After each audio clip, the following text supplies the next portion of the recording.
Welcome to the Tournament Poker Edge podcast, brought to you by TournamentPokerEdge.com, the only podcast dedicated exclusively to tournament poker strategy. And now, here are your hosts, Ron Fezbuddy and Killingbird.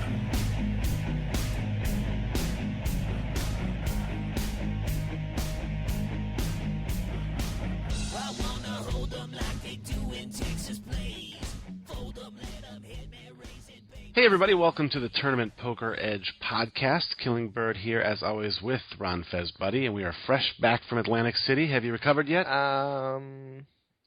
Maybe.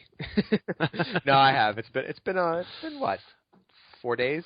So yeah, no excuse like not to. Yeah, it was fun. I mean, we were out a lot. I mean, I don't know. It was like 3 or 4 straight days up until 4 in the morning. Yeah, it was definitely some long nights. Long nights, and we had some early mornings, but it was well worth it. A lot of fun. And for those who weren't around, who didn't listen to the last podcast, didn't know, a bunch of TPE members and pros went down to the Atlantic City for the WSOPC at Caesars. I don't know, we had like 5 or 6 TPE pros, probably 6 or 8 TPE members, and so we were just out there in force on the rail, at the bars, having dinner, and just causing some trouble in some cases. And it was a lot of fun. I encourage anyone who's ever going to be close to an event that we're going to be at, definitely try to come out, try to make plans to come out, because it was a lot of fun. And it's nice when you have that many people with you that, you know, can cheer you on and talk hands with, and there's always like something to do. It's just tons of fun. Right. Yeah. So, you know, I think the next big opportunity will be the World Series this summer in Vegas. So obviously, if anybody's coming out, hit us up. We'll make sure and get together and get some hang time in. Yeah, I'm planning, and I haven't confirmed my dates yet, but I'm planning on coming out for the first couple events and then the main event. What about you? What's your plan? It looks like I'll be there pretty much the whole time. Last year I flew home for my birthday, and we're kind of up in the air about what I'm doing for my birthday. This year, I'll probably end up flying home for like a week or a week and a half in the middle of the summer. Now, though, like when are you starting your trip? I leave North Carolina on May 25th. May 25th. So, okay. Yeah, and I'm driving out this year, so there'll be 2.5 days of drive time before I actually arrive in Vegas. Oh, so I don't think I think I'm coming out for the 25th, because the first event I'm going to play at WSOP is on the 28th. It's a 3-day 1,500, but the Venetian has like 3 solid tourneys that weekend. Yeah. Yeah. You should try to come out earlier and like leave a little earlier for your return home. Yeah, I guess I could maybe do something like that. Those are really high value tournaments. Like they're $400 and $600 tournaments, so they're right in your wheelhouse, you know? Right.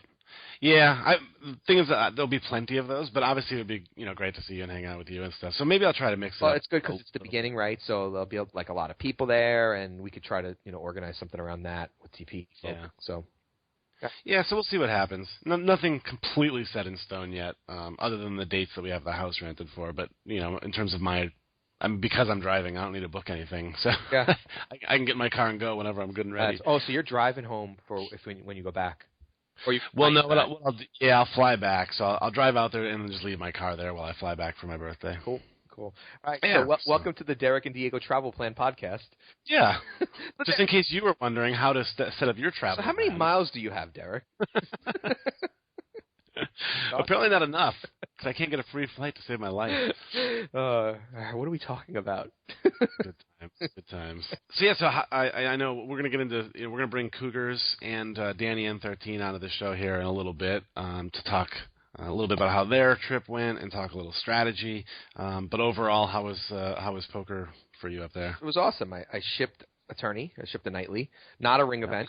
So it's not like I won a lot of money, but a nice little confidence booster going into the summer. You know, I know it's not summer yet, but I'm probably not going to play much live until that series we just talked about. So it's nice to have a little confidence boost going into that.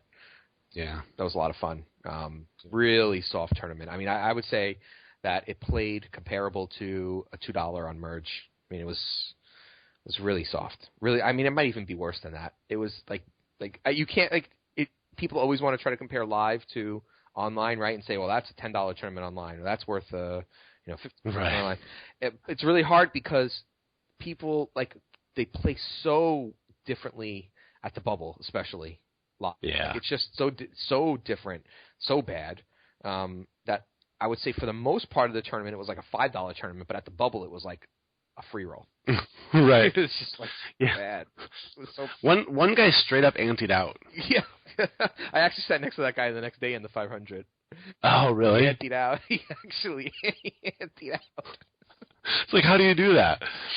Like, I just have enough for the small blind, so here it is, and now I'm out. Like, it's so weird. Like, he won the hand too, and he won like a big blind. So fun. The dealer was probably having trouble figuring out how much to give him in chips. Yeah. Oh, yeah. It was like 3 side pots in that one. It was hell. It's great. Yeah, but that was good. Just a blast hanging out with everyone, seeing all the TPE folk, the members, drinks, food. Yep. Can't wait to do it again. Yeah. Hopefully. So yeah, it was kind of a mediocre series for me. I had a couple interesting hands, which we're going to talk about one of them in our strategy section. But for the most part, my play, or all the hands that I played were just very straightforward. Like, like you'd win a pot here, you win a pot there, like just raise, c-bet, or smash a flop and get a little value. Right. Well, look, I mean, we played. I played 4 tournaments. How many did you play this trip? 3. All right, you played 3. I played 4. I played I've had like 10 live tourneys since like Black Friday, which I know isn't a ton, but between 2 or 3 trips, I've played and they're all decent sized buy-ins, 3 to 5 to 1,000, and every tournament was what you just described, except for the one I just shipped, right? So right. And then so coming in, I was like 0 for 9, right? And I was just like feeling awful, right? Like bored every tournament, right? And then just one tournament, it's like, oh, okay, everything is fine now. Yeah, so I do remember how to play. Yeah, that's the problem with live. It's it's a half a Sunday, not even. Yeah. Everything slowed down to a snail's pace. Yeah. So. But yeah, we'll get into some of the details and stuff like that once we bring Cougars and Danny in. Yep. So cool. Well, on that note, I guess let's not waste any time. We'll get those guys in here. So we'll just take a quick break, and then we'll come back with DannyN13 and Cougars4444 here on the TPE podcast. Major plants.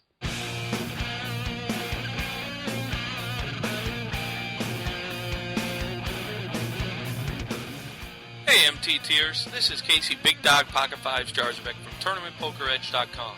If you've been looking for a trading site dedicated exclusively to tournament poker, then look no further. Tournament Poker Edge is only $23.95 per month with no initial sign-up fee, and we post a new training video every weekday. You'll also find poker-related articles, blogs, and very active strategy forums. We even offer you the ability to upload your own video for others to discuss. So head on over to TournamentPokerEdge.com and find out why it's quickly becoming the destination for tournament poker players looking to take their game to the next level. TournamentPokerEdge.com.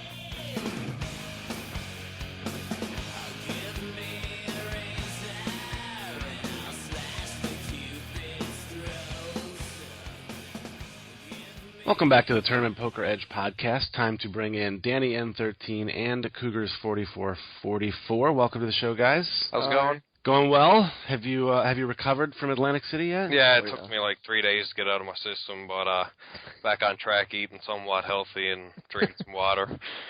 You mean you don't roll up to the counter and ask for 22 Jack and Cokes in your normal everyday life?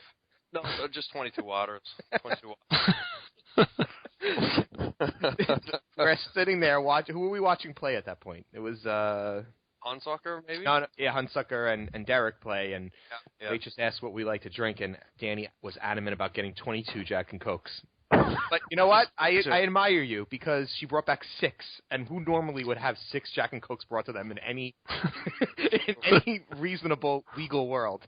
They were triples. They were triples, so it was like 18. That waitress was the best. She was the best. For like $40, and we had bottomless Jack for a couple nights anyway. Yeah, she's legit. So I guess let's recap a little bit. We actually recorded a version of our TPE Live podcast where we recapped a little bit of the action, and we promised we were going to come back and recap the second day, which we actually did attempt to do. Unfortunately, when you're recording a podcast, you have to talk kind of loud, and we were probably talking even louder than we had to. Yeah. And we got a little noise complaint, and security came to our door and shut us down. So we do apologize for not putting out that follow-up episode. So we'll try to wrap things up here, but we wanted to also talk some hands, so we thought we would just throw the recap and the strategy all into one show, and that way you guys get the full picture. So that's the plan for today. So I know Cougars. One thing we wanted to talk about was the fact that you and Casey ended up at the same table it was the 500 tournament, right? Yeah, 500. Yeah, and we were wondering if there were going to be any fireworks. I know Casey built up a pretty good stack in that. Did you guys ever clash? There was only one hand, and I raised under the gun. A kid that was more aggressive than Casey, I think, 3-bet under the gun +1. Casey decided to 4-bet under the gun +2, so I just shoved. What'd you have? 2 kings. Oh, okay. It was like, I made it 500, he made it 1,025, Casey made it 2,050, and I shoved for like, I want to say it was 8K. Did they both fold? Yeah. Yeah, Casey had the king deuce. Yeah. I think I might The other even guy? take it back again just to see if Casey will spaz. Yeah, I wanted to make it look like ace king, so I might get a call like 5, 6, 7, 8s. How deep were Casey you? was getting a pretty good price at that point. How deep were you? I had 40 bigs to start the hand. 40. Oh, okay, 40 bigs. So I mean, Yeah. I didn't really have the image to where if I clicked it back, I don't really know what that would have set up, but Right. I think Casey would have kind of seen through it, so I wanted to make it look like I could have ace king there Yeah, the majority of the time. for sure. And you know he would have snapped you off with 5s. Oh, that hurt. Yeah. He had Without even control of thinking the about table. And it kind of put me in an awkward position because the kid in between us was really aggressive as well, and those two just kept battling. So I kind You're of, a nit, so. well, I mean, it's kind of tough to. I mean, I tried to. You get those two on your left, it makes your life a little difficult. Yeah, it's a pain in the ass Sit, to have Casey sit there and wait for aces, man. You'll get them. I didn't get them the entire weekend. Thanks, though. He did get kings though. Kings, Yeah, yeah. Funny. Any other interesting hands from that table with Casey? Casey kept winning pots with 10-3 offsuit and 5-9 offsuit and making trips and how he rolled. So that's how he got all those chips. Nah, he had complete control. He knew where he was in every hand. He was playing those hands just because he could. Yeah, right. No, that makes sense. And how was the trip overall for you, Danny? It was a great trip. Poker was pretty frustrating. The first 350 we played, me and Casey both had a $100 last longer, and we ended up busting 2 of us. There was 10 people left before the day was over, and we were in the money, and 2 of us ended up busting, so that was pretty annoying. Yeah. So, like, I lose $100, and then I don't cash, and then, Yeah. Was Tim part of that last logger? No, he wasn't, no. Yeah, 'cause that was Tim- the one he cashed, though. Yeah, Tim made a deep run in that event. What did he finish, like 30th or 20th? 30th. Something like that? Yeah, at 800. So he was there for deep into day 2. Yep. And I don't think no one else made day 2. Casey lost, like, the chip lead or final table stack. Oh, yeah. So. Yeah, he lost. It was actually an interesting hand. I don't remember all the details, but he lost a pot that would have made him have enough chips for the final table at the end of day 1, where he would have come back with 125 people. You had like 3x average. Yeah, it was a massive amount. He got it in with a pair and a flush draw. Top pair and a flush draw. Top pair and a flush draw against 3 other people. And against top 2, King 8. Yeah, right, there you go. And King 8 the X, ace-high flush 2 draw. hearts or something. Yeah. King 6 of hearts. And the ace-high flush draw. Yeah, Right. that was Right. the So problem. that's what he didn't want to see. Yeah. But I know that the nut flush draw chick was really short, so Oh, okay.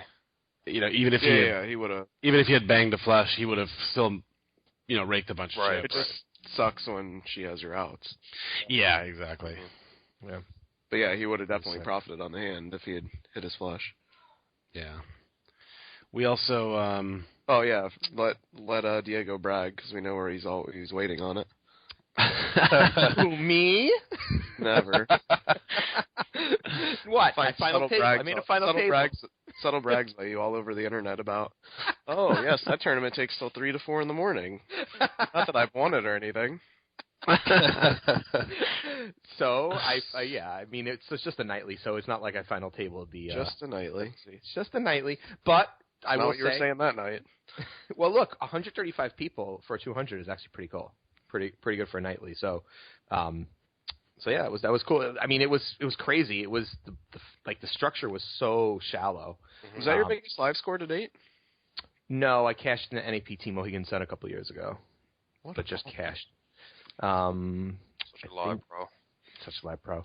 Yeah, I mean, that's besides that. But hey, props to our member Dantastic, who I actually chopped 3-way with at that table. So that was cool to chop with a TPE member. After he was pretty much out. He was pretty much done it out. Final 2 tables, eh? He was, and then he came back, and then he aces the jacks for heaps. And then I had a ton of chips at final table. I know at the final 3 tables, before we got to the final table, I had like 3x anyone else for most of the final 3. Final 3 tables. I had so many chips there, and then on the bubble, it was like on the stone cold bubble. I completely wrecked the pre-bubble, right? Like just the final 5 players and down, but the actual bubble was brutal for me. I lost every showdown. I lost like, I don't know, if there were like 9 showdowns, I lost like 7 of them. I just couldn't. It just kept getting called by hands that people actually woke up, but I still had enough chips. I built up enough chips to get there to survive. And then at the final table, I actually, was one of the bigger stacks, but not the biggest stack. And then Danny was to my right, and Dantastic was to my right, and we were like 5-handed, and he shoved 3s into my ace. What did he shove? He shoved ace 3s king, into my he shoved 3s into my ace king. Small blind. Yeah, button and small blind, and that was for like, I guess like 4/5 of all the chips, and that it was for the win. Yeah. Yeah, but then I was able to come back, and then the big dogs saved me, right? I got 5s on the button, and I jammed them into 9s, and then you manipulated the chop to your benefit. Well, I did make out best in the shop, but I took the win, so I took the extra money for the taxes. Yeah, of which course. I'm gonna have to pay. So. Right. Yeah, all right, whatever. Yeah, and I think you have some hands from that tournament that we're going to go over in our formal strategy session, which we'll get to here in a bit. Yeah, we still do strategy here. Oh yeah, a little bit here and there. All right, yeah. But it was definitely fun. It was a fun rail for sure. Yeah. Oh yeah. Well, I mean, we had Huntsucker behind me singing "This is the Diego Show." he was like literally like, I don't know how it would have been to be one of the non-TPE people at the final table, because you guys are so freaking annoying. Yeah.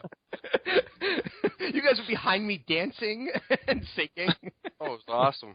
It was actually pretty awesome. That's why it's fun to go do this with TPE and just with a group, because if someone gets deep in a tournament, then everyone is just rallies behind him, right? And it was just fun to have like 8 people. I can't believe they let us so close, like hovering over your shoulder kind of close. Yeah. Like no casinos will let you like for a final table or whatever. That was crazy. Yeah, I'm sure. It was the $200 nightly. I mean, right? Yeah, I know, but I'm sure for the WSOP, the ring right. events, they would have not let you. Right. And there were enough of us, we could have positioned ourselves over each player's shoulder and literally read their hands if we really wanted to. Well, we got to talk about some of the players at that final table, right? Oh, my gosh. ESPN guy? Yeah, I mean, that's who comes to mind immediately. So there was there was one guy who, he was wearing the reflective sunglasses and, a baseball cap and an ESPN windbreaker. I'm hoping he's a member now. Doubt it. I don't know if he could find it.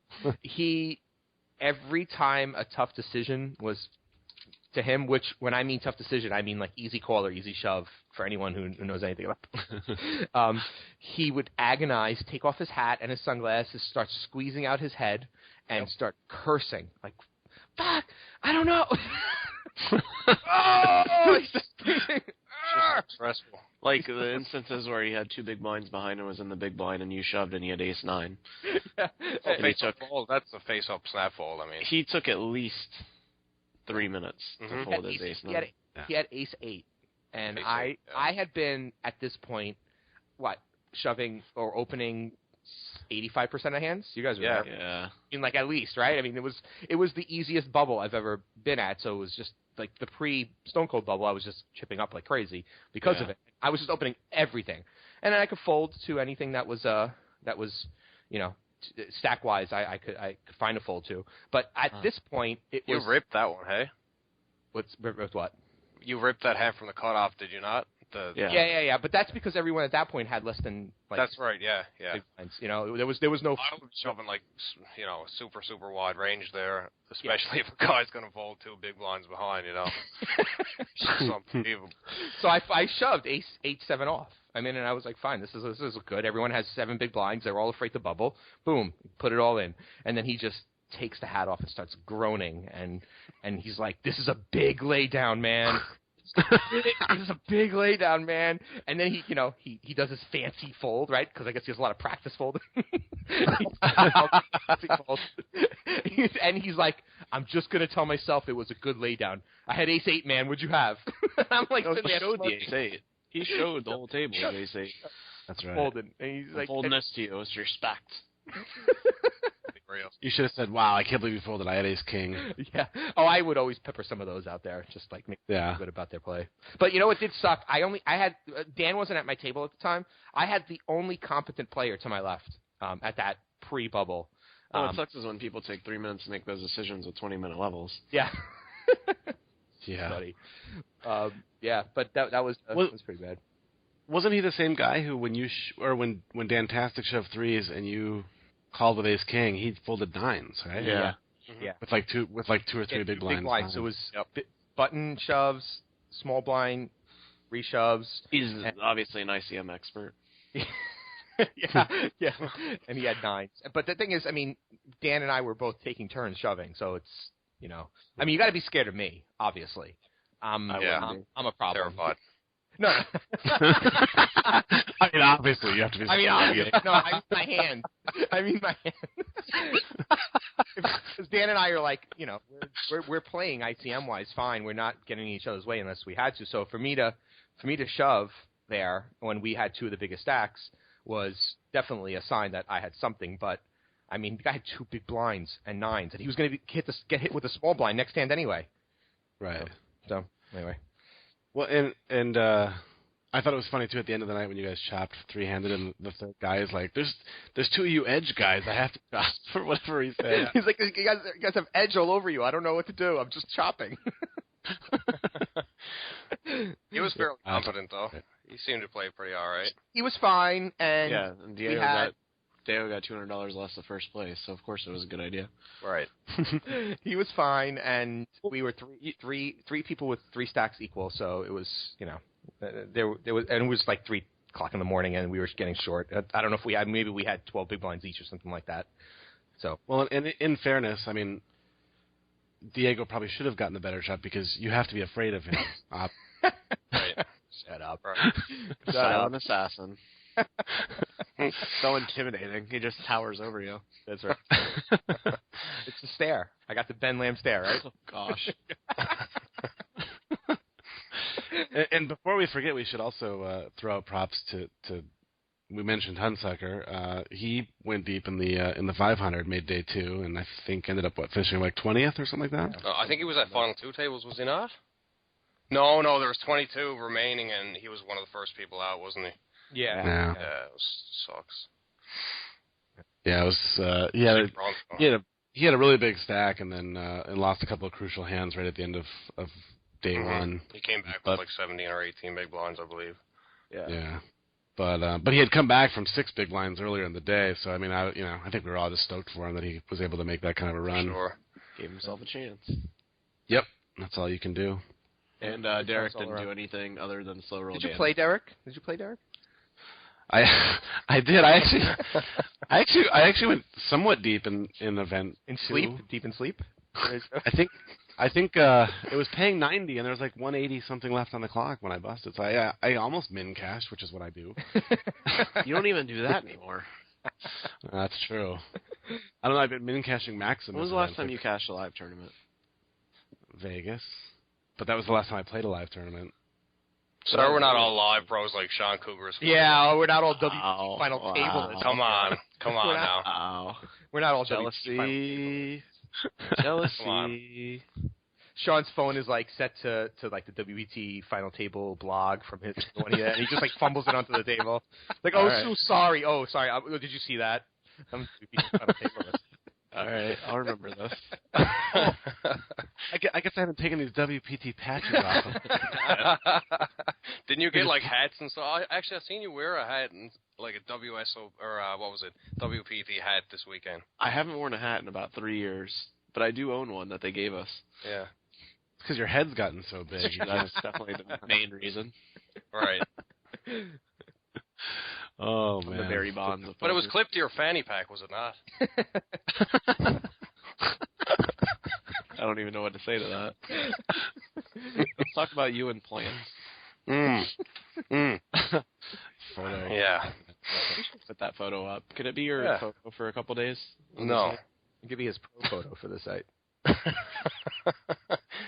I think mine and Mark Aliato's guest appearance was a nice pick, though. Yeah, I was gonna say I was especially happy because we were planning to be there with the whole team except for Mark, so I was actually stoked that he was able to show up and meet us out on the dance too, man. Yeah. It's crazy. He's good on the dance floor.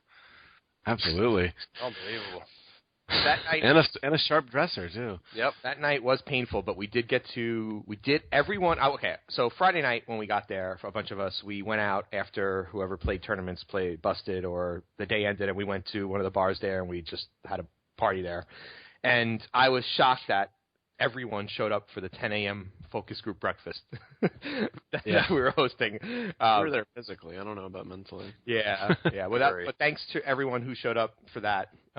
Help us. We talked about some of the new features that are coming. Got your feedback on them, some suggestions, improvements for TPE, and we're gonna start rolling those things out in the next couple months. So thank you for joining everyone who was able to come to that. Yeah, absolutely. It was a good time hanging out with those guys, and it was cool too, just kind of seeing people in between breaks and stuff like that. Like a lot of people would come up and say hello and talk about hands and stuff, and that was fun. Derek even signed an autograph. Yeah. No. I'm world famous. No, I didn't. Shaun, what about you, could've. Live Pro and all? No, none this trip. Okay. You disappointed? Maybe next time. Well, yeah, we'll talk about it later. Okay. All right, so I have a couple hands from the from the deeply night stack, whatever one I still at the nightly deep stack. Yes, the deeply night stack. What?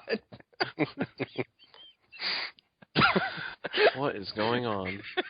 What a cluster F. Might still be hungover from. A few brain cells killed this weekend. Yeah, at least. All right, so this hand is we're down to 3 tables, and we're pretty full each. So I'm guessing we're probably like 24 players left. It pays 15, so we're not at the bubble, but people are starting to play like it. I don't think they could have played any tighter than they were. Yeah, I don't think they could. Right, exactly. Exactly. But once again, the way this tournament is structured is, everyone was short, right? I had 50 bigs, I think, at this point, and I was like overwhelming chip leader. It was it was really most of the people at the table had under 10 big blinds, and they were playing. I actually think you had full equity in this tournament on the bubble with like 4 big blinds.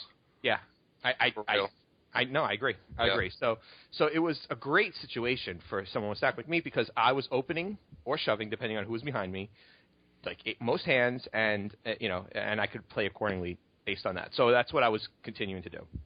So I opened here. It wasn't under the gun. It was I was either MP1 or MP2. I think it was MP1 because it wasn't that far away. It was MP1, and I opened with queen suited. I just min raise, and I get a flat from the guy to the left of me, and this guy had the second most chips at the table, so it was 1.53, and he had to start the hand about 75. Pretty sure about 75, and he just flats me for the 6K, and it folds all the way around to a player who actually had he had young kid, not young kids, he had people who looked like online grinders hanging out with him, and he looked like an online grinder. So, and he was playing the math. He was him and his friends were talking about, you had the odds to call there, blah blah blah. So they're saying you were stereotyping. Yes, I was stereotyping. That's what you do at the table, right? So he seemed to know what he was doing, and Wow. Wow. Yes, those I hate those math people. I really have knew to it. those math I knew people. it this whole time. So he has 18K. He just he lost a giant flip. Like, once again, he did the math and took a giant flip with like 8s or 9s or whatever. It was the right play. Well, I don't remember the exact details, but he was left with like 18K, like 6 bigs. So he jammed his 6 bigs, and now here with the Queen 10 suited, my first thinking is, the first decision is, do I just overjam or do I just call? Now, I just called because I didn't think this guy I think the guy to my left would if he jammed, he was trapping me, okay, because this is the kind of player he was. He would call with aces or kings there, try to trap me, not jam. So I feel like if that guy put all his chips in right there, it's because he was trapping me. Otherwise, he'd probably just fold or call. So if that's first is my thought process there faulty? You guys knew the player, you saw the player. Just curious what you think. The first guy who went all in, how much more was it to you? 11.8K. At 1.53. Yeah, I still rip it, I think. Okay. He could be trapped. I just don't see him trapping that often to be confident enough to think that, this guy is short. There's a couple short stacks that might squeeze, and I'm going to trap the original guy who's going to ISO into me.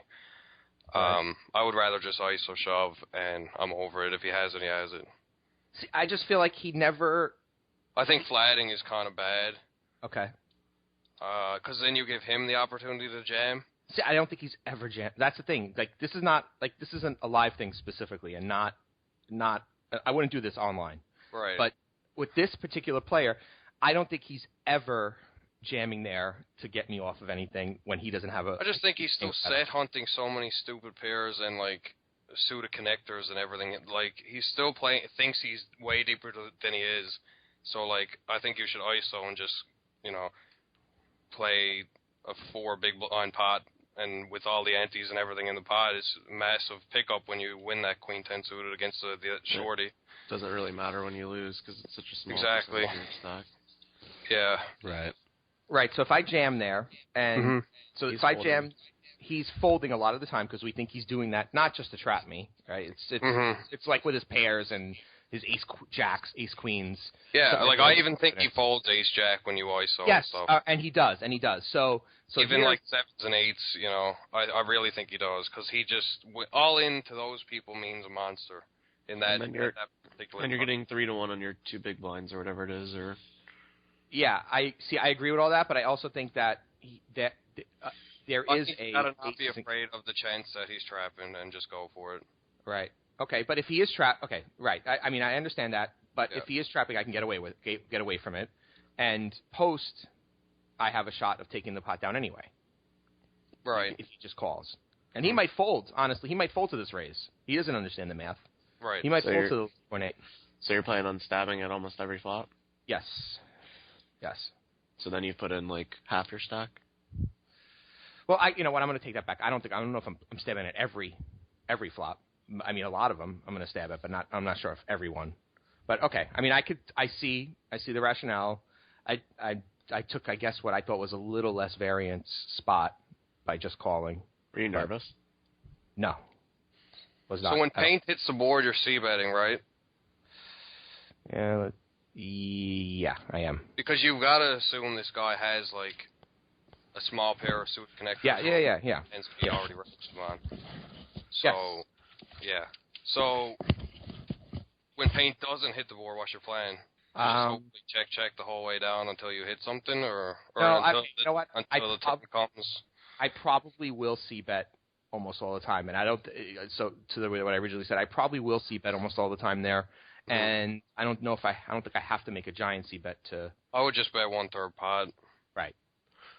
Because that way you still have 20 big blinds behind or whatever for the next. You still have a re-shove stack if your c-bet doesn't work, I think. Right. Okay. All right. So fair enough. So we think I should just put it in there. Yeah. Yes. Okay. All right. So, but I don't.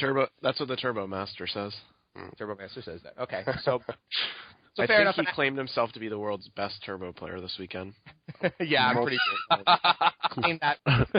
Okay, and so so there's my rationale for making that mistake. I was probably weighting traps too much into his range, because if we think it's aces and kings, like even 10 or 15% of the time that he's trapping, and the rest of the time it's stuff that he doesn't want to put all his chips in with, I could probably it's profitable to just jam given what's in there. Okay, fair enough. Makes sense. Okay, so then the flop. So now that guy's all in. So it's just me and this guy. He has position. I mean, I'm first to act, and the flop is queen 10, and I don't even remember the third card. It was something 4, and it was it rags or was it suited? It was two suits, right? I believe. Okay, and now here's where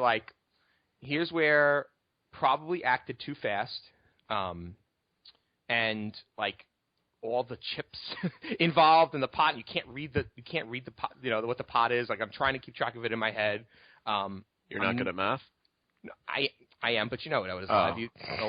You don't know everything. You don't have numbers in front of you to. Right. It's just you have to kind of make estimates. Yeah, the adding thing gets in the way sometimes.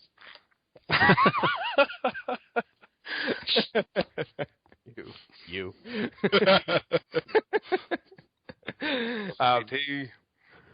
So what's the pot now? We say it was 3 people put in $18K plus the guy who jammed was the big, so it was about $60K, 62K, something like that. And I have queen 10, and I flop queen 10-4, and so I lead out for 20K, which Danny, you think is a big mistake, right? Yeah, because the only way you're ever going to stack him there is with the times he is trapping, which we already said is 10 to 15% of the time.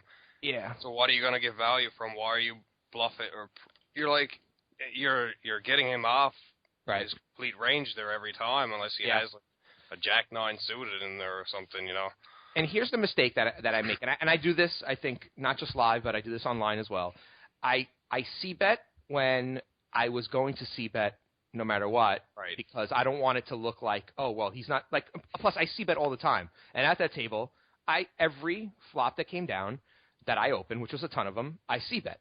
So I felt like, well, if I don't c-bet here, it's going to look suspicious, and I do the same thing everywhere. So I kind of try to keep my lines consistent, but maybe too consistent. Is that? Yeah, but when you're into a side pot, people don't really expect you to turn your hand into a bluff. Mm-hmm. And you already should have ranged them on. It's got to be small pairs a ton of the time here, and think about what hand he's putting you on as well. He's probably putting you on like an ace king through ace 10, whatever. Any pair, I guess. So when you see that, like, you're taking away a ton of his range, and like he's pretty much committed to stack off to you if he's doing anything against your c-bet. Yeah. So like if he has 6s or 7s, you're not giving him the chance to bluff. Like he might just automatically put you on ace jack or ace king if you check to him, and he might just shove because thinking his pair is good. Right. And I guess the problem there is that I'm too worried about people seeing me deviate from my standard line, and I'm giving this doesn't matter in a nightly tournament. Like you don't need to play balance. You don't need like these are not regs. You're thinking in the wrong line, I think. Yeah, I agree with that. Yeah, I agree with that. Okay. So I did. I bet 20. He had like, what did we say, Shaun? Because I think you were someone was counting the stack with me, and it looked like he had 60K left behind, 60 or 65. So he might have started with even a little more. And then he just folded. Obviously to Danny's point with the line. And you got sad. I got sad panda, and and then the other guy had nothing, whatever, and I took that. So that's how that hand played out. And then can I just say something? Of course. If you check to this guy and he's c-bet, I would just call, and then I would probably just check, get it on the turn. Well, yeah, I mean, if I just check let him get value, like let him bluff off his stack. I mean, I'm never folding. It doesn't matter what the next card is. It just doesn't matter. Right. Yeah, and I mean, if that happens that way, then the stack to pot ratio is the pot stack ratio is small enough that I don't have to get it in on the turn. I can let him bluff off the turn, and if he doesn't, then lead the river. Right. Yeah. Yeah, you're right. You're right. Okay, so regardless, I was able to continue to accumulate, and even with making that mistake there, I still added so much to my stack on that one hand. Yeah. Like it's ridiculous. So you can make a mistake like that and still, if you're playing solid, you can still recover in a tournament like that. And so we get to the final table, and like 3 hands in, this hand comes up where little backstory at the bubble. Like I think I said earlier, the only competent player other than Dan left in the tournament, and Dan was at another table, was this guy to my left. Not you, Dan. Just to clarify that for everyone. Dantastic. Member TP, member Dantastic. This guy to my left was very competent. He was not fazed by the bubble. He was playing Angry Birds the whole time. Whenever he wasn't in a hand, he was not fazed. He was whispering like poker lingo to me, like I don't know, like I can't believe that guy, that's a great ICM move or something like that. He was just like, like he could tell that since I had all the TP people with me that I knew poker, and so he was sharing with me. And by the way he played, I knew he was competent. So it was a little bit of a pain in the neck because then he got chips, and I was able to navigate through that last 2 tables and got to the final table where we redraw for seats. I'm in like seat 4, and he's all the way over in seat like 8. And so now I'm going to try to remember stack sizes here because I think they're relevant. He had like 12 or 13 bigs, and everyone at the table was between 7 and 15.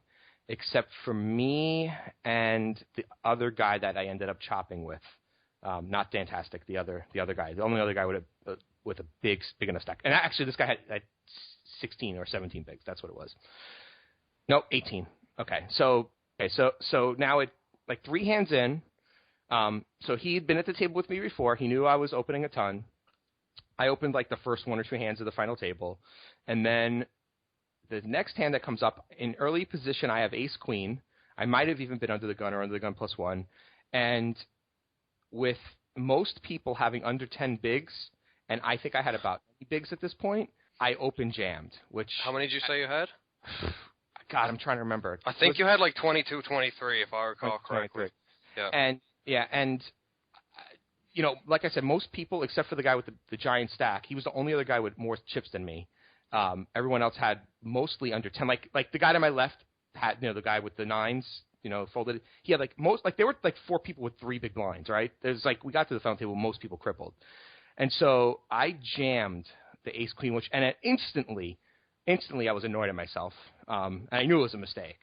And the main reason, well, Danny, why do you, I'm going to assume you're going to say it's a mistake. So let's see what you say first before I. Yeah, I think it's a mistake because if that guy does have 10s or jacks and decides to call, if you can raise call pretty much everyone else at the table, but if you shove, then if that guy happens to have a monster that one time,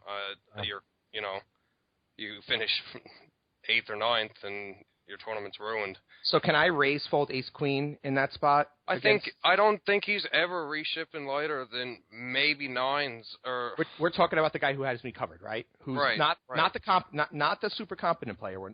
This is a regular player, but he just has a ton of chips. Right, but and that competent player, he had pretty much like 14, 15 at this point too, right? I'm pretty sure he did.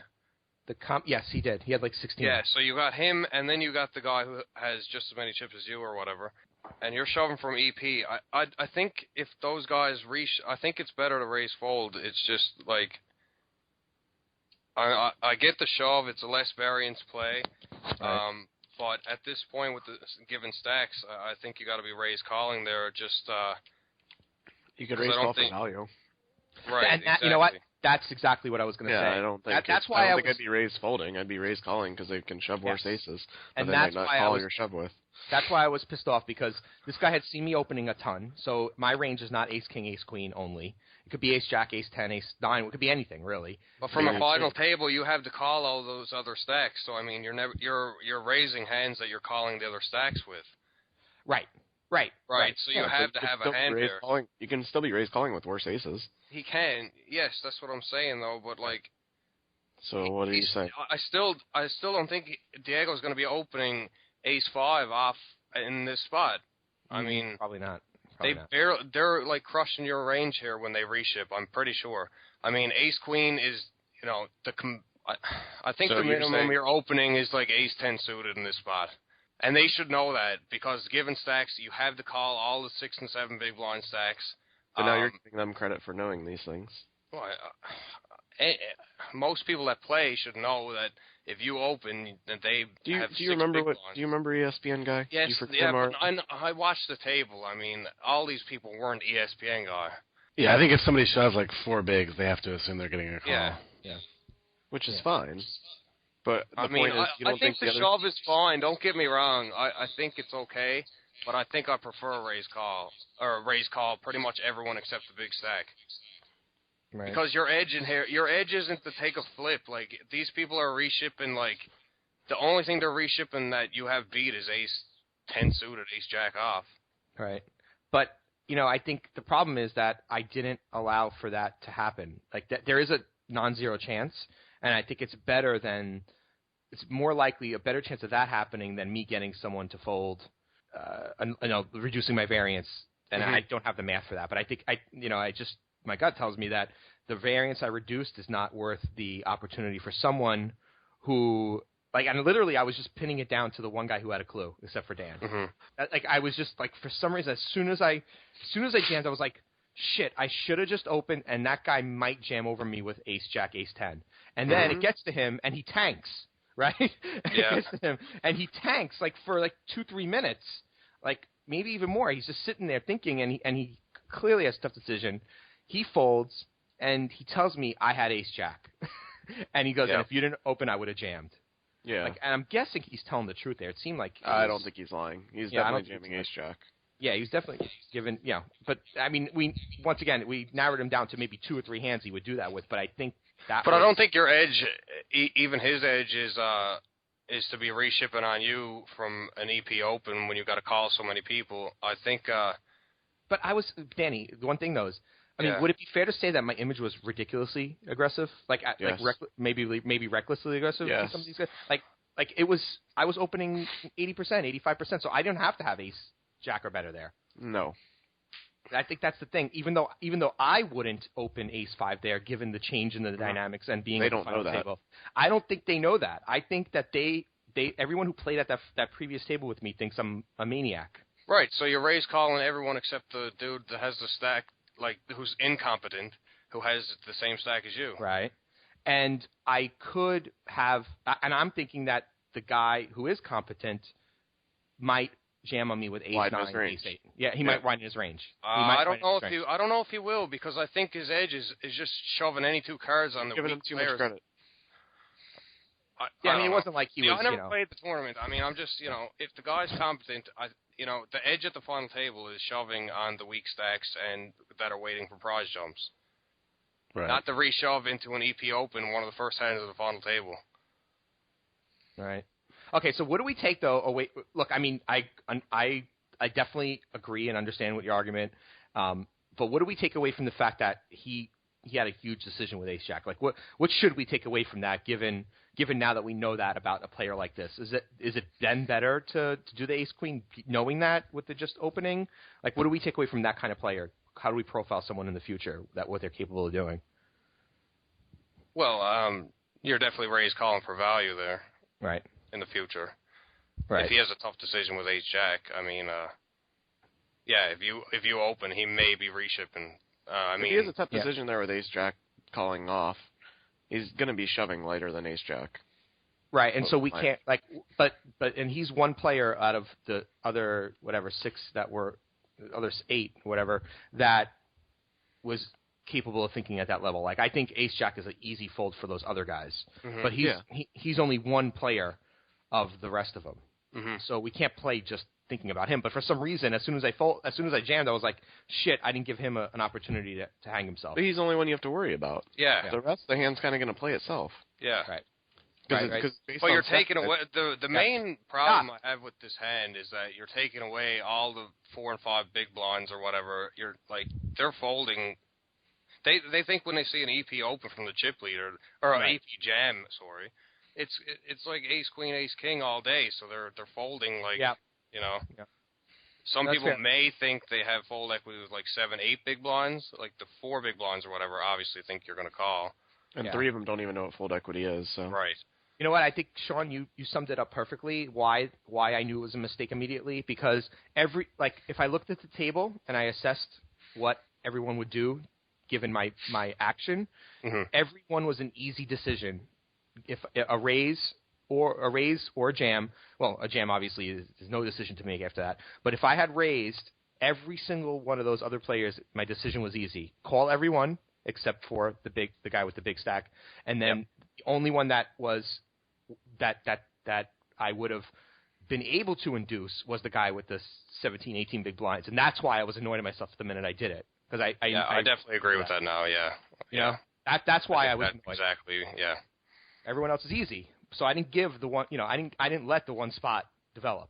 one day you two can final table a WPT main event. Wow. Oh, wow. All right, so those are my 2 hands from that tournament.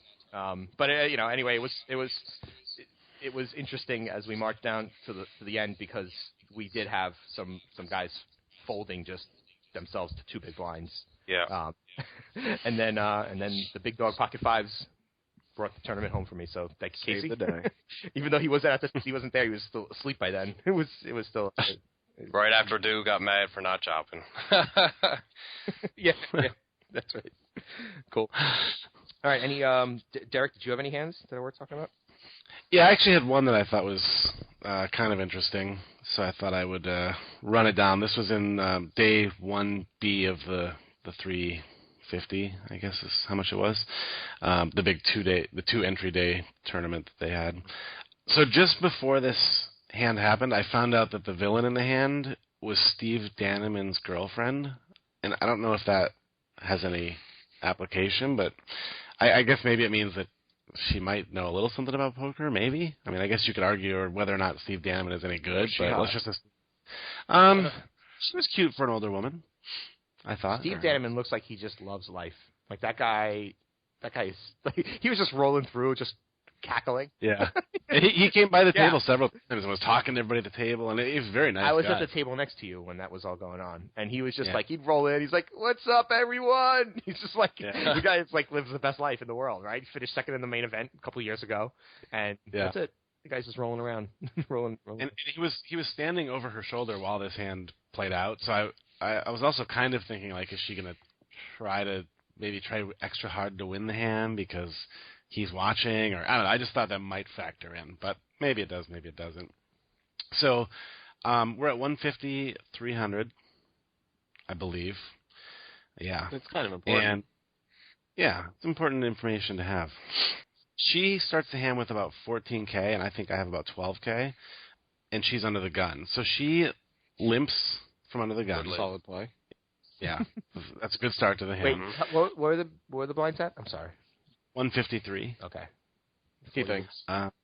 Yeah, pretty sure. And I am under the gun +1, so I'm immediately to her left, and I have king queen suited of spades. Raise. Nice limp. Yeah. So I make it 9. Is that bad? No, sorry. Okay. And it folds back around to her, and she calls. Surprise, surprise. Yeah, which I pretty much expected her to do, but I figure I'll be in position, etc. So what range that's what you you put want. on? You want her to call. Yeah. I'm thinking probably, my initial thought was small pairs, like deuces through 7 or something, and maybe even like some suited aces and ace-jack kind of hands. It's like everything she limps switch is in her call range, pretty much. Mm-hmm. Yeah. But I mean, and I certainly haven't seen enough of her play to just be able to narrow it down to like, oh, it's always a small pair or something, but I think it's generally those kind of hands. So there's about 2,200 in the pot, and the flop is Ace. 9 deuce, and I'm pretty sure that's accurate, but definitely an ace, and 1 spade. So obviously it's not the greatest flop in the world for me, but I figure she's going to check a lot, and I can just c-bet, but she doesn't. She actually leads out for 1,100, so 1,100 into 2,200. And I kind of think from it, I'm like, my thinking is, I think she would have raised big aces, like ace, queen, ace, king, maybe even ace, jack. So I feel like I feel like I might be able to take the pot away a lot on the turn, if she has weak aces, or if maybe she's just betting a pair, hoping that I don't have an ace. So I decide to call with the plan of taking it away on the turn. I don't know what you guys think of that. I think I'm just over it with lack of information right then and there. Yeah. So you just fold it It away. was 8-9 deuce flop, right? Ace-9 Oh, deuce. ace-9 deuce. I'm sorry. Yeah. And I think part of my reasoning was that at the time, I think I was thinking small pairs. So I'm like, and I raised pre-flop. So I thought if she had a decent ace, she would check to me and check raise, because that's sort of like that's what I guess mediocre players do. Like I have an ace and he raised, so if I check, he'll probably bet, and I can. Yeah, that's super weird. Yeah, I mean, it seems to me like it's always a weak ace. That's what it seems to me. Like, yeah, she doesn't What know does she do what to if do she with it. flops a set? She might lead there. Just seems like she's betting as soon as she sees that she hit the board. I don't know, hit the flop. Yeah, it was definitely weird. It kind of seemed out of character. I guess for her to lead, just because, like I said, I feel like passive players like that, you just kind of let you take the aggression. Like, if you raise, like, they're just going to check call, I don't think, whatever. but not when they're unsure what to do, like later on. Like I think to Shaun, to answer your question, if she hit a set, I think she's going to check raise. I think she knows how to she knows what to do. Like, it's not going to be a harder hand to play in the next couple of streets, but with it being a weak ace, she's kind of like, well, I'll bet here, and then I'll know where I'm at. So why not just raise the flop? For Derek to raise the flop. Yeah. Because then, yes. You're having to risk more chips by raising the turn if she leads the turn again, or are you just folding if she leads the turn? Well, I think she's going to check the turn a lot, but if she bets, I mean, I guess depending on the card, I probably have to fold, because she is sort of a straight ahead player. I think, and once again, I'm going to throw my 2 cents in there and see what you guys say, because I want to know if I'm way off the line thinking here. But I think you can call here and see what she does in the turn, because that will tell you how committed she is to her hand, and if she's willing to go further with it. Because if she just checks, then she's just kind of like unsure of what to do the rest of the time, and I think you can take it away. Only problem I have is that if she leads out on the turn again, I'm sorry. If she checks the turn and then you bet and she calls, like, she's trying to keep the pot small with her weak ace, I think. Right, and then she's going to call you on, and then she's going to call you on the river. So and you haven't checked the river and you have air. Yes. Like, yeah. Right, I agree. So that's exactly that's exactly what I would predict happened there. If you check, if you call the flop, and then she checks to you on the turn and you bet and she calls you, then she's not folding top pair. Well, I think she's folding a lot of her weak aces if you raise the flop. I think she folds a lot of her weak aces if you raise the flop, but I think she also folds her weak aces on the turn a lot too. I know we just went through a scenario where she calls your bet on the turn, but that's where you'll know if she's willing to be committed to it or not. Yes, you're probably. Well, I think right. this is completely unnecessary overall, though. With lack of information, I hate this, to be honest. I just fold.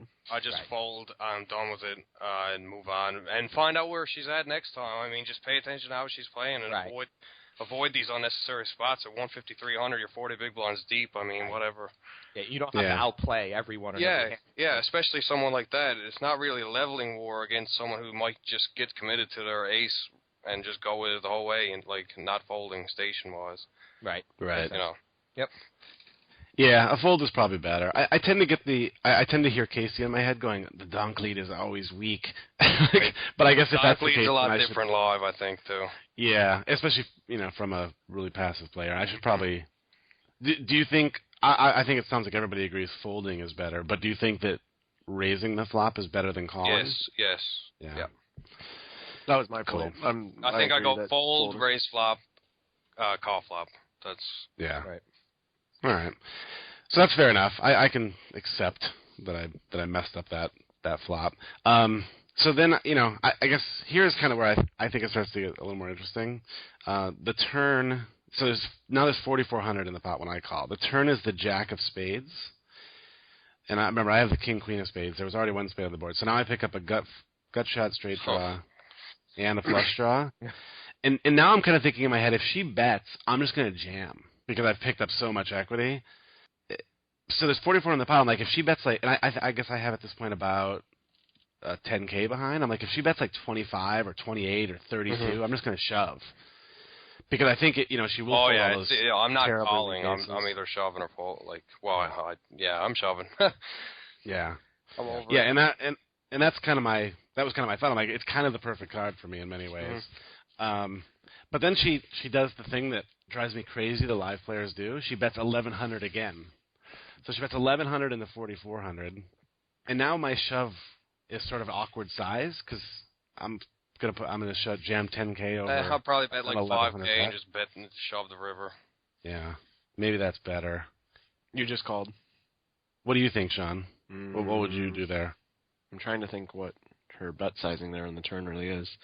I mean, I don't think she really has a monster anymore for sure. I raised to 5K and jam any river. Yeah. It just seems more believable than a shove. I'd probably raise it to 4K and jam any river, so at least your bet's bigger on the river than it is on the turn. Okay, fair enough. Right. I mean, I thought for a minute, and I think, and this is probably a horrible way to think about this hand, but my thought now is this 4,400 in the pot. She bets 1,100. I can call 1,100 with tons of outs, and if I completely brick and she bets river or jams river or whatever, I can fold and still have 30 big blinds to play. You do have quite a bit behind, and I think she has an ace, and she's probably not folding a lot of times. I think with your 2-bet on the turn and your shove, she's folding a weak ace. Yeah. And that's what we're putting on here, are we not? Yeah. So your line, it makes perfect sense to have a stronger ace because it's not a scary flop. You're raising the turn because it is a scary turn. So you can represent a better ace from your line, and when you shove, she's just going to be like, oh, okay. Right. But, that the line makes perfect sense to me for you to have, 2 pairs, the turn, ace-jack maybe, or... She's probably not really thinking about what we have, though. Yeah, really probably think not. She gets committed to, ace-3 there, the whole way when you raise the turn after calling that flop. He didn't raise... Oh, I got what you're saying. Yeah. Yeah. And then jamming the river. I can't imagine her just stacking off one raggy ace. I don't know. Right. It just doesn't... For that many chips, live people just don't do that. Is there any validity to my thinking that I can just call and just fold river and have 30 big blinds to keep playing with? Seems pretty weak. Yeah. For the amount of equity your hand has. Right. And yeah, and at this point, you should be ranging around a weak ace. So, I mean, if you can turn your hand into a bluff if you miss, which makes complete sense. And if you hit, you can get value out of a race. Yeah. All right. Fair enough. As Sean predicted, I do just call.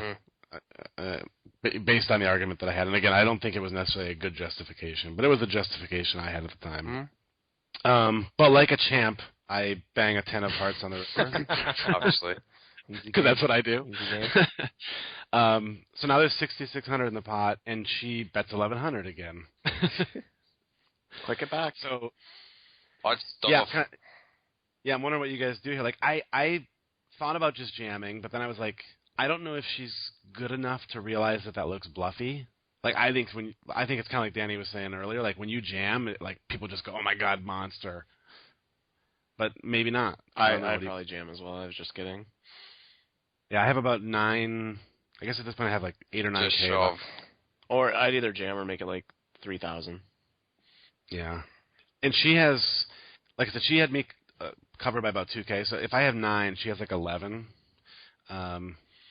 I think she calls the 9K with the raggy ace in this case because I think if you raise to 3K, it looks super value town rather than shoving. It looks like you think her line is super super weak and you can get her off her ace. And then, I think you're giving her way too much credit again.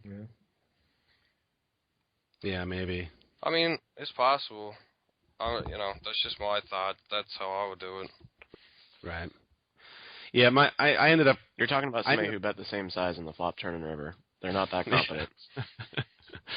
Yeah, and I really kind of felt like she didn't love her hand, but I thought if I just raised, not a small raise, but just kind of a normal, I think I ended up making it 4,200, which is a little on the big side, I guess, but not necessarily to what's in the pot. I like that bet better than 3K. It's like 7,700 in there, so I thought if I make it like 42, she might call just going, well, I still have 6K left if I call and I'm wrong. So I was but I really felt like if I jammed, it would scare the shit out of her and she would fold. But because I was thinking weak ace, and I mean, I guess she could have flopped a set, but at that point, I think she would have put more in on the turn if she had. So I really think like her hand now is weak aces, and I don't think she's going to call a shove. So I just tried to put in enough that she would call and look at her stack and go, I still have 4 pretty red chips and some purples. So. Right, so the bet that you made was how much? I think I made it 4,200. 42. She bet 1,100 on the river into 66. She bet 1,100. So you made it 31 more, right? And then how much would your shove have been more? I think I had about 9K behind, so it would have been like another 4,500 or something. Right. So do you think she's 3 times more likely to just call and fold to a raise than the opposite? Yes, I think so. Right. I think she folds to a shove almost 100% of the time. All right. I mean, if that's your read, then that's... Yeah, I mean, I could be wrong. Well, actually, I'm probably not wrong because she folded to my raise. But maybe she's more likely to... I mean, maybe she would have called if I shoved. Your raise looks like value, though. A shove looks like a bluff. Right. Yeah. That's why I think a jam is better, because I think it does the proportion-wise. I think a jam is better. Yeah. Right. And even if she calls you equally, a jam... Like, even if she calls a jam 30% of the time, and your bet 70% of the time, your jam is still more profitable. Mm-hmm. Yeah. Right. Yeah, I guess the question is, like Shaun was saying, are we giving her too much credit? Being smart. It's not that. I mean, sometimes people might just get attached to their hand and then level themselves into what? I mean, this doesn't make sense. Right. Maybe he missed his flush and he thinks my bet is weak. I'm betting 1,100 into what, 6 or 7K was it or what? Yeah, right? 6,600. So it looks super weak, and if she has ace X, I think she might call. Yeah. She might level herself into calling. Yeah, and I think what happens, the tendency there is that you don't want to miss. Like, you're like, I don't want to miss value if it's there. Like, I want to make sure I get value if it's there. So I'm going to bet enough so that she'll call me. The most frequent percentage of the time she'll call this bet. But it's still not. It still doesn't make it as much sense if she calls a jam less percentage of the time, but still a big percentage of the time where it makes you more money in the long run. Right. That's why a jam is probably better, because I think the percentage she calls you on a value bet and the percentage she calls you on a jam is actually probably a lot closer than you think, given what we just, given what you think in the moment. Because I know it's hard when in the moment to figure that out. But I think if you step back, given the reasons Danny and Shaun just said, I think she does call your jam a decent percentage of the time, which makes it profitable. Enough to make it a more profitable play. Exactly. Even if she calls your value 60%, she probably won't call you less, but I mean it's enough to make it profitable. Right. She calls That's your what value you have to remember is what over the long term is going to show a bigger chip gain. Yeah. That's a really good point. She calls your value, say 40% of the time, 60% of the time, but she calls your jam 40% of the time. Well, you just made a lot more money by jamming. Mm-hmm. Yeah. Right. So. Yep, that makes sense for sure. And damn right it does. So she like I said, she ends up folding, and she says she had ace king. So with that in mind, I don't know if there were spots. I don't know if that makes my river play any better or worse. I mean, I was actually a little bit shocked that she folded ace king. I doubt she ever had ace king. She said she had ace king? She's trying to save face, probably. Yeah, possibly. All right, cool. Good feedback. I guess we have one more hand here from you, Danny, so let's jump into that one. Yeah, it was in the 350. You guys were all leaving that day. I had 60K plus starting the hand at 612, 600, 1200. I guess average was around low 30K-ish at this point. Level 17 or 18, I can't remember exactly. So yeah, I had a nice stack, like double average. I just got moved to a new table. So I pick up Queen Jack off. I want to get it going right away, opening a lot of hands to get my image set up. That's just my style when I do have chips. And open Queen Jack off from EP. I think I might have been under the gun +2. Just open to the min raise. That's what I do. And big blind flats. And he has about the same stack as me, just maybe a little tiny bit more. So the flop comes, he just flats. Flop comes Queen Jack X. I think it was like a Queen Jack 4 maybe. Not suited. So I flop top 2.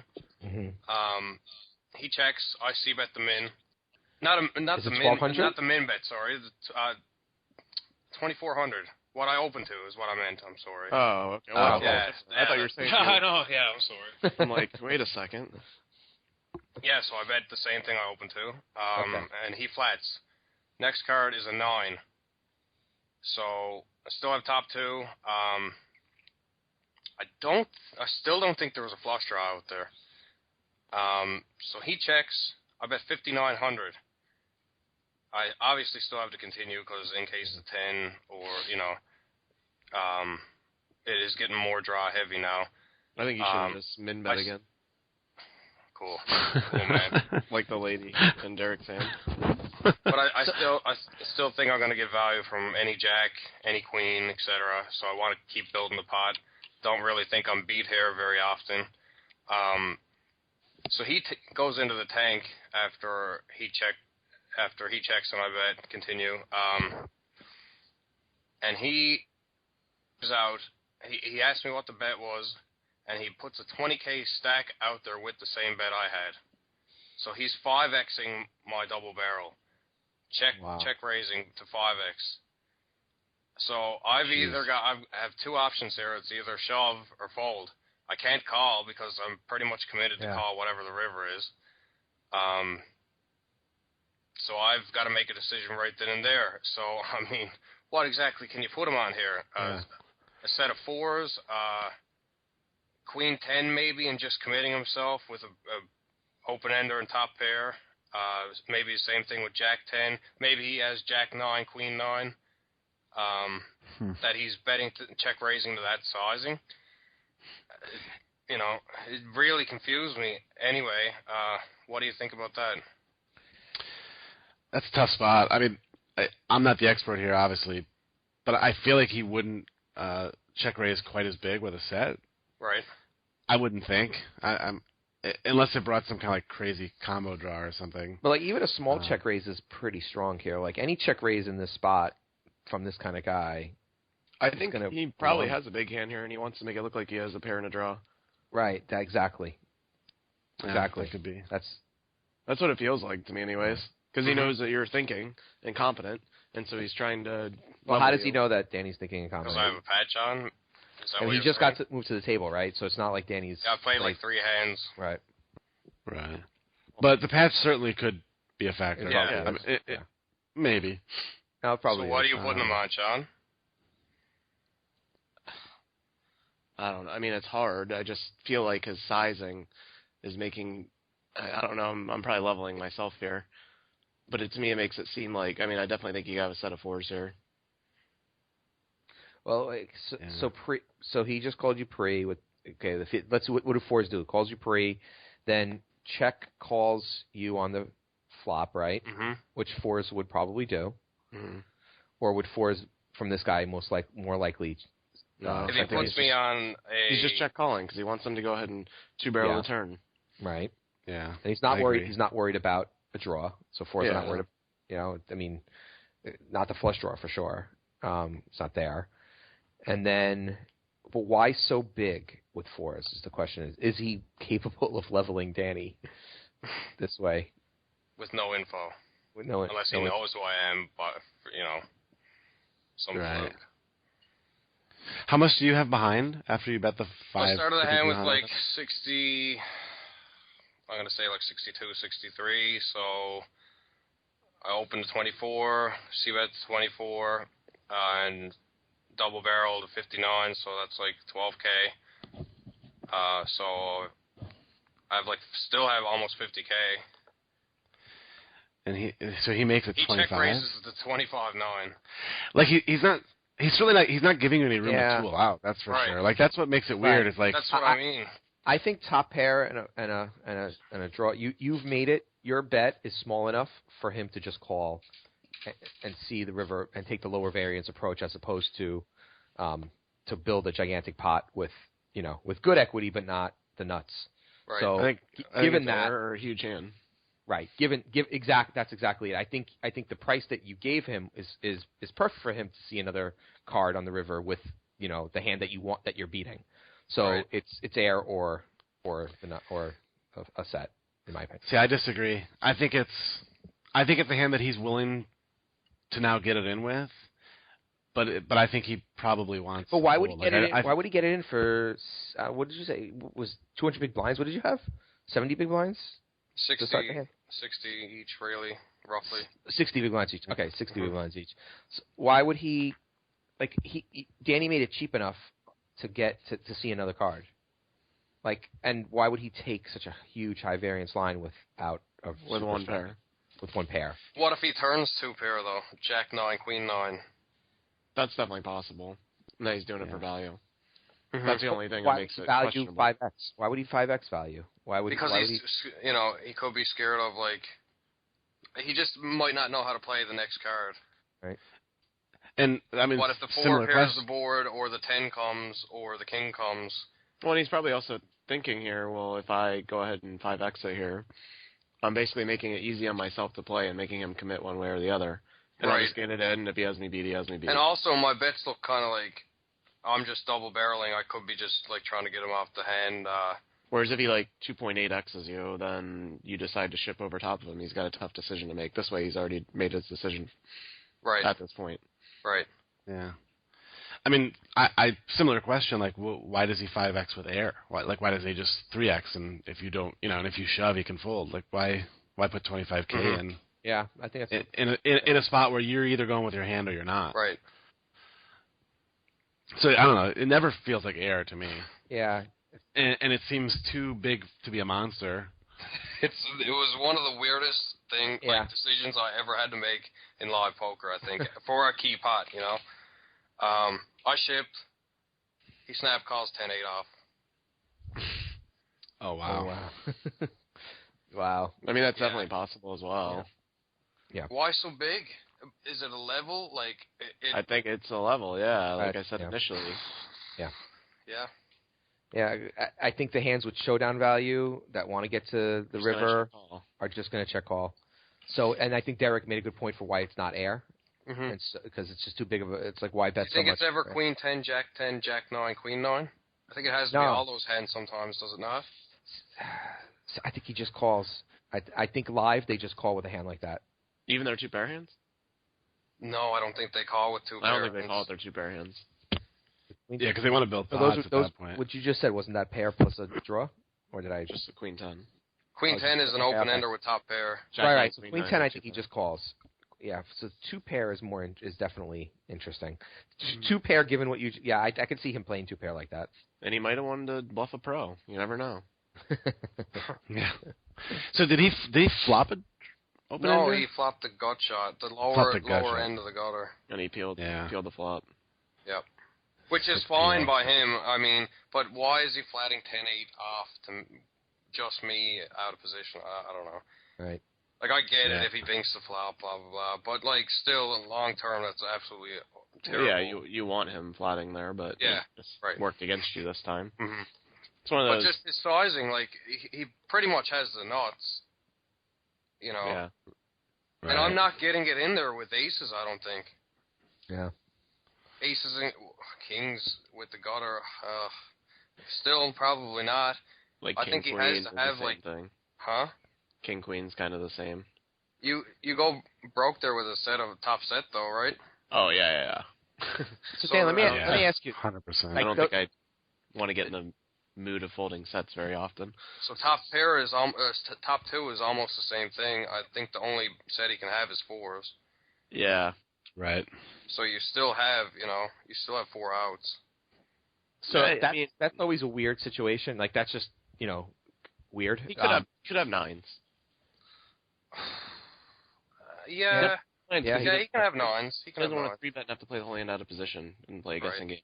So he can So flop. Danny, could you walk us through just like sort of your thought process? Like how did you analyze the situation? Like because with the the pressure and all the having to figure like how do you start thinking about narrowing down his range here? What was going through your mind during this time? I think a set of 4s.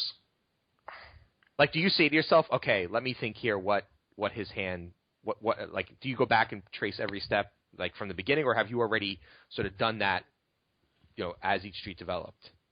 Yeah,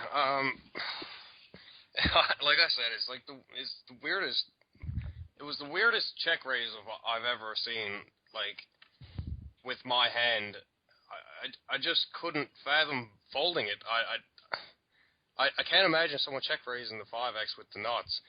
Right. My initial thought was that he may have he might have 6s or 7s here where I bet so small on the flop he can call with.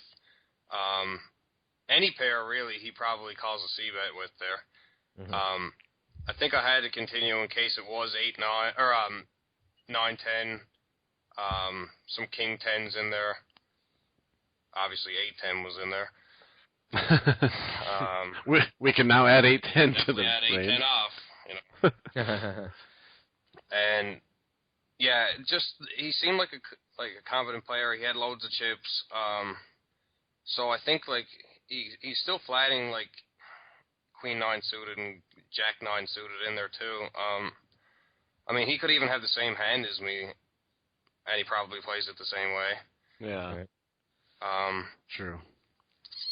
I really just that raise amount just leveled me. I guess I couldn't. Why did you bet 2,400 on the turn? Just curious of that sizing, because I think I would 5,900 on the turn. Oh, 59. Okay. Oh, that's different. For some reason I thought you bet 24 again. Yeah. Yeah. I mean, I think he still with one pair and a draw, he still just calls there for that. But okay, never mind. My question's not relevant. I was like, why'd you bet so little on the turn? Right. Yeah, that makes sense. Okay. But Yeah. It's interesting. I don't think I fold either, but what do I know? Casey told me after, he was like, I played with the guy yesterday, and I knew exactly what he had. Wow. Really? Yeah. Oh, so I wonder if it was the guy that was sitting on my right, or in between me and Casey the whole day.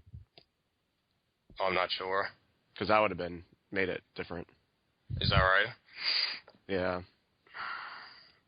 Very frustrating, though. Like, I had loads of chips. I was playing fantastic, and then that spot comes up, and I mean, do you think he ever plays aces or kings that way, too? If it's that guy, yes. Yeah, I guess that comes down to reads. Mm-hmm. I mean, not many people flat aces and kings live, it seems like. Well, one guy, if it just gets to him, I'm not probably, opening a wide range of hands there. Does he think I'm going to get cute against that out-of-position 3-bet, as soon as I get moved to a table? He might be flatting those and planning on check raise on the turn if it's, kind of a blank. The 9's not exactly a blank, but, I don't know. I don't think aces or kings, is thrilled to get it in now. If, all the chips go in, aces and kings against that board, right, he's facing two pair a does lot. he make it that sizing because he's just over it and committing himself? I have aces or kings? I think he would have done, if that's his profile, I think he would have done that on the flop. Right. Okay. Yeah, but you can't do that on the flop because the stacks are so much deeper. Well, but he would have check raised on the flop. If he's going to do some crazy check raise, I think he would have done it on the flop rather than let Danny get another draw card. If he's playing, I'm not saying he's doing it right, but if he's this guy who plays aces and kings this tricky, weird way, right? Why wait till the turn to do it? Yeah, definitely. I'm just asking. It's just interesting to. Yeah. So was Casey's opinion fold the turn? Yeah. Casey had to read though. That's the thing. Casey had to read. Right. He had to read. Yeah, I was just curious if that's what he said. It's pretty hard to fold in that spot. Yep. Yeah. The sizing got me. I mean, that's exactly what it was. Yeah. So you're saying if he could have just, pot controlled in a way. I wouldn't have gone broke if he only made it like. I think I would have flatted, and the river was a king. so you might have been, you can get away from it then. Right. So like if he check raises and I just flat and the river comes a king, I can just fold. I mean, I guess you can make an argument just for flatting the turn. No, you can't. No, you can't. Not a chance. Not that you're ever folding the river, but if he does have air, which I know he doesn't very often, you give him a chance to bluff the river again. That's my only reasoning. I think this hand and then Derek's hand is like a good example of there's still a lot of this game to be figured out about bet sizing. Mm-hmm. Because like there's a lot in terms of pre-flop and c betting, and there's a lot of theory that have become standard, but like there still seems to be a lot of around bet sizing where you can manipulate players a lot more than you can other concepts, which is an interesting thing to start thinking about. Yeah. Because you just got Danny.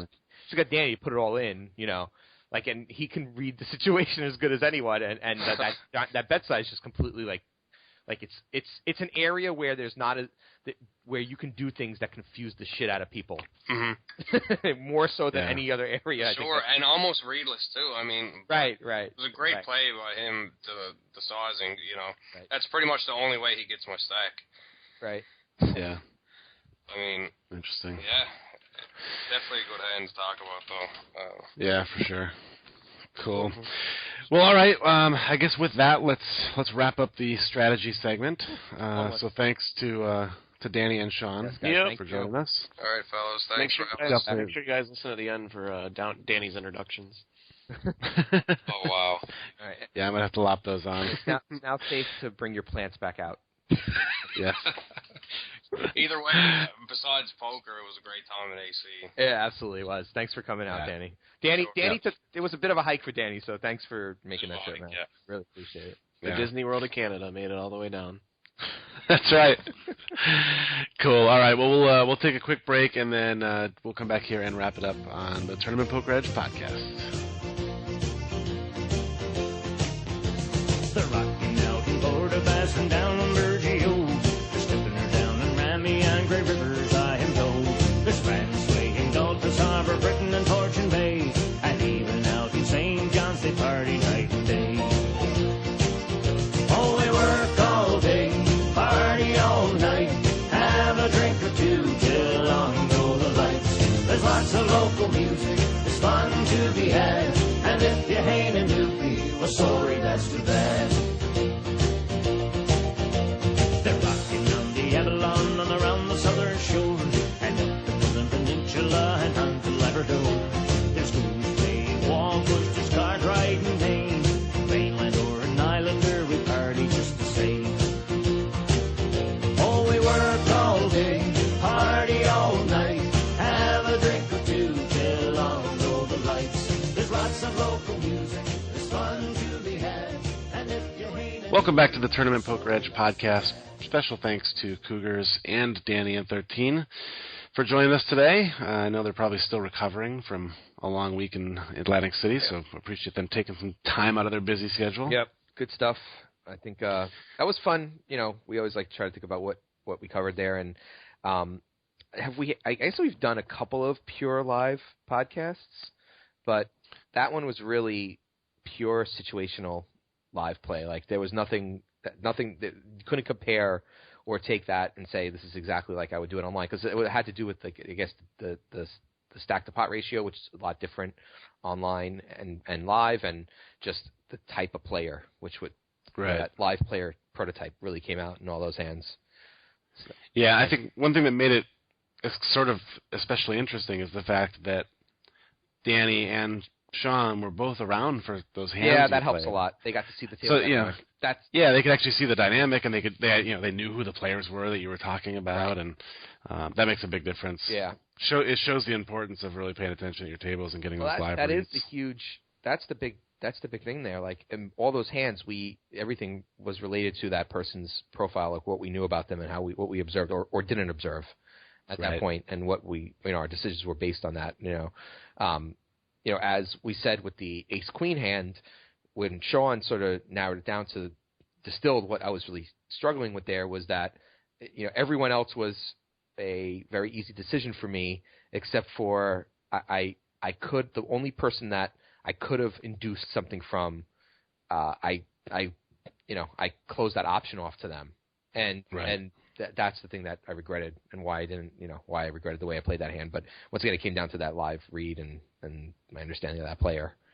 Yeah, and I think you made the move pretty quick too, and I think it goes to show that you kind of need to take your time, especially in those crucial situations. Like, there's nothing wrong with taking. I mean, don't take as long as some of these guys take at the tables, but taking 20, 30 seconds to think about a move is not going to kill anybody. Well, it also has to do with what the mistake I made in the Queen 10 hand, where I c-bet because I would always c-bet. Right. Like, I had jammed like probably the hand before or two hands before, and four of the 9 guys there, or 5 of the 9 guys there were at my table before, where I was jamming every other hand anyway. So I was just continuing a similar pattern.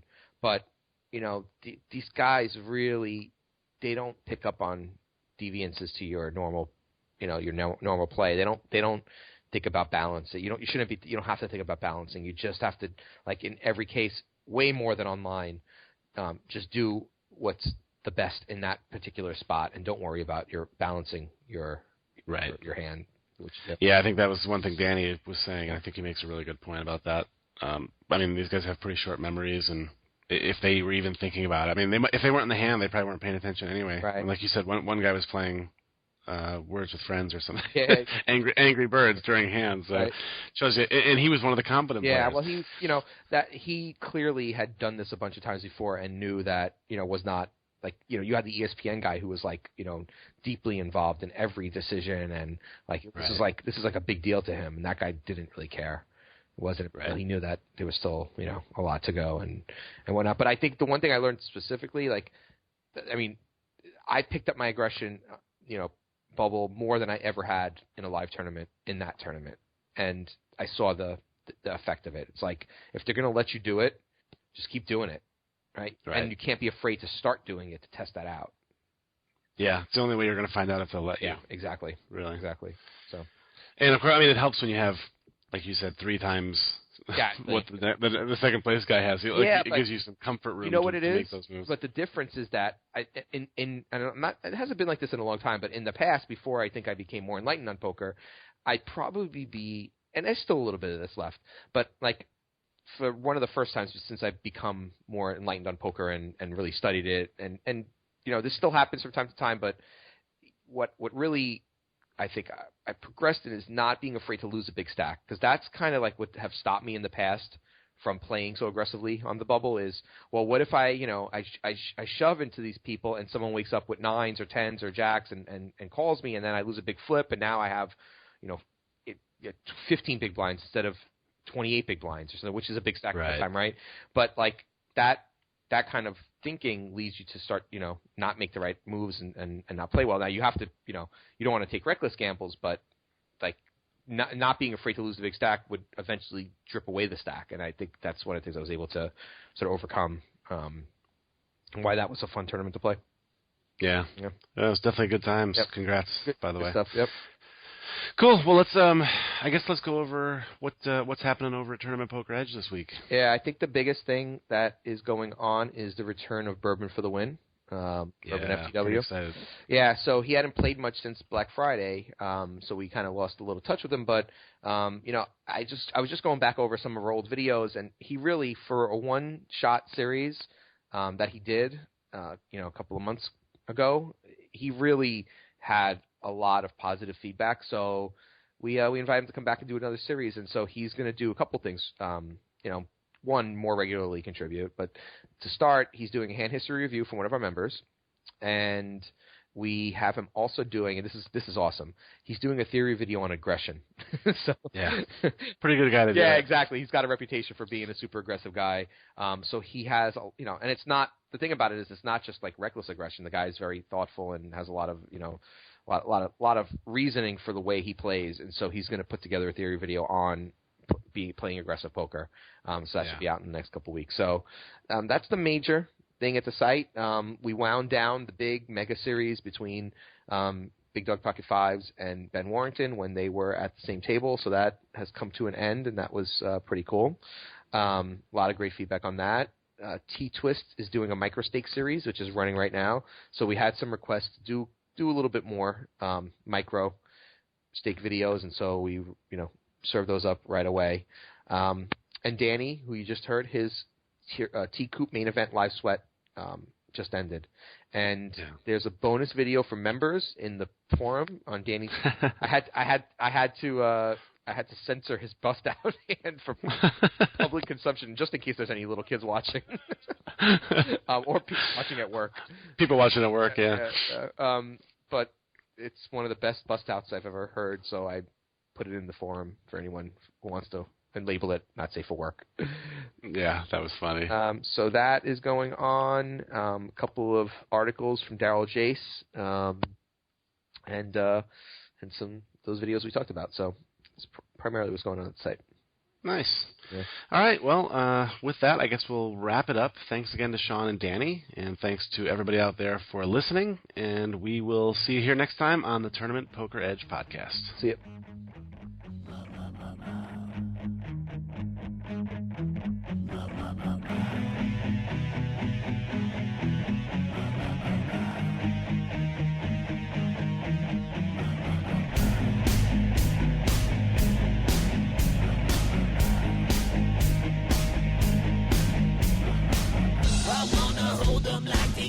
Texas, please. Fold them, let them hit me, raise it, baby, stay with me. Log in intuition, play the cards with babes to start. And after she's been hooked, I'll play the one that's on her heart. Oh, whoa, whoa, whoa, whoa. I'll get her heart, show her what I got. Oh, whoa, whoa, whoa, whoa. I'll get her heart, show her what I got. Can't read mine, no, she can't read a mile. Poker face, she's got to love nobody.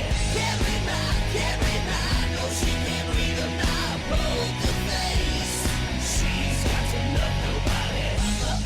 Poker face, poker face. Poker face, poker face. I wanna roll with her, a hard pair we will be. While little gambling is fun when you're with me. I love it. Russian roulette is not the same without a gun. And baby, when it's love, it's not rough, it isn't fun.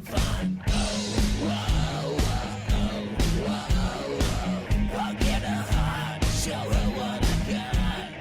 Oh, whoa, whoa, whoa, whoa. I'll get her heart, show her what I got. Can't read mine, can't read